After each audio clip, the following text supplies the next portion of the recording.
Hello everyone. इस video में हम बात करने वाले हैं नेक्स्ट प्रॉब्लम ट्रांजिएंट एनालिसिस पे बेस्ड है। देखो इसको ट्रांजिएंट एनालिसिस में इसलिए ले लिया है। वैसे तो आर और एल तो हम अगर ट्रांजिएंट नहीं पढ़ा होता तब भी निकाल लेते, लेकिन यहाँ पे टाइम कांस्टेंट आ गया, उसकी हेल्प लेनी पड़ेगी हमें, तो इसलिए मैंने इसको ट्रांजिएंट में इंक्लूड कर लिया। ठीक है, तो बढ़ते हैं इसके सॉल्यूशन की तरफ। अब यहाँ पे ध्यान से देखो सर्किट में क्या क्या दे रखा है। आरएल सर्किट है, ये आर रजिस्टर्स और इंडक्टर लगा हुआ है। करंट और वोल्टेज की इक्वेशन की भी ना हमें, और हमें क्या पूछागा, रेजिस्टेंस की, इंडक्टर की और टाउ टाउ टाइम कांस्टेंट की वैल्यू पूछी गई है। तो यहाँ पे देखो कैसे निकालेंगे हम।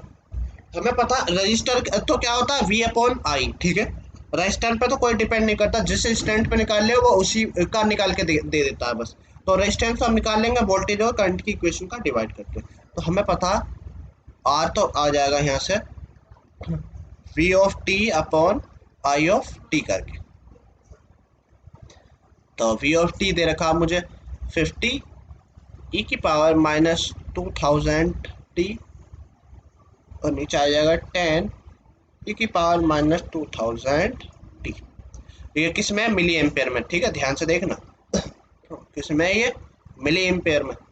तो आर कितना आ जाएगा, ये तो हो गया 5, ये दोनों कट गए। मिली एम्पेयर को नीचे एम्पेयर में चेंज कर लो, इसको मिली एम्पेयर को एम्पेयर में चेंज करा तो ये 10 की पावर माइनस 3 हो जाएगा। ठीक है, तो ये ऊपर जाके 5 इंटू 10 की पावर 3 हो जा रहा है। तो यहाँ से आर कितना आ गया, इसको 5000 ओम या 5 किलो ओम। ठीक है, कुछ भी लिख सकते हैं दोनों तरीके से। ये हो गई आर की वैल्यू। इंडक्टर की पूछी गई है। देखो इंडक्टर की कैसे निकालेंगे। इंडक्टर की निकालने के लिए हम क्या करेंगे, दो तरीके हैं हमारे पास निकालने के। मैं दो तरीके बता देता हूँ। पहले देखो टाइम कांस्टेंट निकाल सकते हैं। टाइम कांस्टेंट कैसे निकालते हैं, मैंने बताई थी। जो भी इक्वेशन देखी होती है वोल्टेज की और करंट की, वो किस टाइप की होती है। चलो मैं वोल्टेज, दोनों वोल्टेज और करंट की सेम ही रहती है। हम जो जब ट्रांजिएंट में निकालते हैं, कैसे निकालते हैं इसकी equation, V of infinity plus V O zero plus, ये किसके लिए, किसी भी एलिमेंट के अक्रॉस वोल्टेज हो जो, वी ऑफ इन्फिनिटी ई की power minus T by tau. तो यहाँ पे ध्यान से देखो, टी के अपोन में क्या होता है, टाउ होता है। ठीक है, वो उसका क्या होता है, टाइम कांस्टेंट होता है। इसी तरह से जो भी हमारा एक्सपोनेंशियल गिवन होगा वी में या आई में, तो वो क्या होगा, हमारा टाउ होगा, जो टी का कांस्टेंट होता है 1 टी के बराबर होता है। तो यहाँ पे 1 टाउ किसके बराबर हो जाएगा, 2000 के। कंपेयर कर सकते हैं। तो यहाँ से हमें 1 टाउ की जो वैल्यू आ गई, कितनी आ गई, 2000। तो टाउ यहाँ से कितना आ गया, 1/2000 सेकेंड्स। इसको मिली सेकेंड में चेंज कर सकते हैं। मिली सेकेंड में चेंज करने के लिए मैं क्या करूँगा, एक हेयर से मल्टीप्लाई कर दूंगा, मिली सेकेंड में चेंज हो जाएगा। और यहाँ से ये कितना आ जाएगा, 1/2 मिली सेकेंड। ठीक है, इस तरह से कर सकते हैं। अब देखो, और हमें पता है ट्रांजिएंट में फॉर्मूला हमने पढ़ा था आरएल सर्किट के, क्या होता है, टो इज इक्वल टू होता है एल वाई आर। एल की वैल्यू पता, आर की पता, एल की निकालनी है, आर की पता, टो की पता। तो एल बराबर टो इंटू आर। टो की वैल्यू अभी हमने निकाली है 1/2 मिली सेकेंड। इसको सेकंड में ले लेते हैं, कितना आता है, 1/2000 सेकेंड। ठीक है, रेजिस्टेंस कितना निकाला था हमने, शायद 5 किलो, यानी 5 इंटू 10 की पावर 3। बस ये हो गया ऊपर, ये हो गया ऊपर 5000 और नीचे हो गया 2000। इसको जब डिवाइड करेंगे तो एल की वैल्यू कितनी आ जाएगी, 2.5 हेनरी। ठीक है, एक तो तरीका ये हो गया एल निकालने का। देखो एक तरीका हमने वो भी तो पढ़ा था, V L equals to L D I upon D T. ठीक है, जहाँ पे वो आई जो होती थी इंडक्टर के अक्रॉस से जाने वाली करंट होती थी, और वी जो होता था वोल्टेज, उसके अक्रॉस वो होता था वोल्टेज।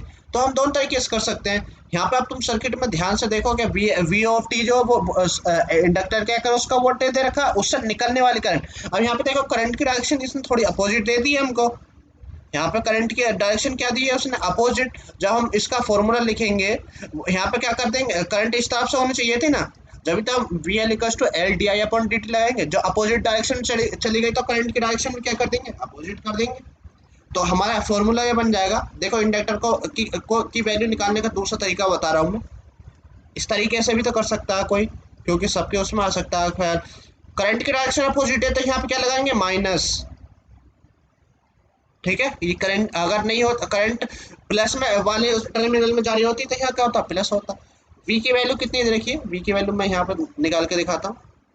वी और आई की वैल्यू, वी की मैं भूल गया, 50 ई की पावर माइनस 2000 टी, और वो 10 ई की power minus 2000 T milli ampere. ठीक है, करंट की मिली एम्पेयर में है वो, ये ध्यान रखना। 50, देखो सेम आंसर आएगा, मैं ये दिखाना चाह रहा हूँ। एल की वैल्यू मुझे चाहिए, D I upon D T. Current की वैल्यू कितनी, 10 ई की power minus 2000 T milli ampere में, तो भैया एम्पेयर में चेंज कर लेते हैं हाथों हाथ। ठीक है, मिली एम्पेयर हमेशा यूनिट का ख्याल रखना, यूनिट की मिस्टेक होती है ज़्यादातर। बस उसका डेरिवेटिव फाइंड कर दो उधर। ये एल, और ये कितना आ गया 10, ये आ गया 10 की पावर माइनस 3, ये आ गया इतना।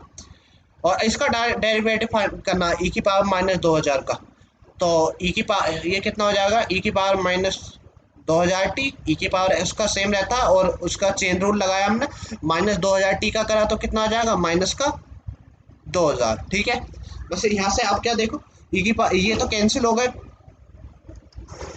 ई की पावर वाले टर्म तो सेम है, दोनों तरफ कैंसिल हो जाएंगे। तो जो ये यहाँ पे कितना बचा 50, हाँ दो माइनस दिख रहे हैं मुझे, तो ये प्लस ही हो जाएगा।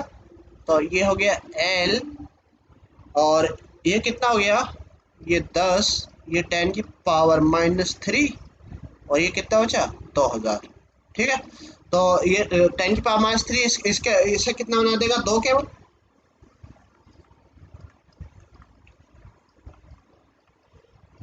ठीक है, ये 3 जीरो इसके कैंसिल कर देगा। ठीक है, 10 की पावर माइनस 3, तो ये कितना हो गया इधर 50 इजिकल्स टू 20 एल। ठीक है, उसको यहाँ सोल्व करेंगे, एल के लिए कितना आ जाएगा, एल बराबर कितना आ जाएगा 50/20, यानी एल की वैल्यू कितना आ जाएगी 2.5 हेनरी। देखो सेम आंसर आया, मैंने कहा किसी तरीके से कर सकते हैं, बस कंसेप्ट पता रहना चाहिए, उसके बाद कोई दिक्कत नहीं आएगी। जितने ज़्यादा तरीके से करना सीखोगे इतने ज़्यादा कंसेप्ट क्लियर होंगे, और ज़्यादा जल्दी जल्दी जल्दी प्रॉब्लम को हैंडल भी कर पाओगे। आई होप आप लोगों को समझ आया होगा। इस तरह से हम नई नई प्रॉब्लम के साथ करते रहेंगे। नेक्स्ट प्रॉब्लम करेंगे हम, बहुत अच्छी वाली प्रॉब्लम रहेगी, ट्रांजिएंट का क्वेश्चन रहेगा, उसमें क्या रहेगा, वो प्रॉब्लम अच्छी रहेगी। उसमें वो जैसा उसमें डिपेंडेंट सोर्स आएगा, उस बस उसकी वो खासियत रहेगी। फिलहाल इस वीडियो में इतना ही, नेक्स्ट वीडियो में मिलेंगे उस वाले प्रॉब्लम के साथ। Okay, thank you.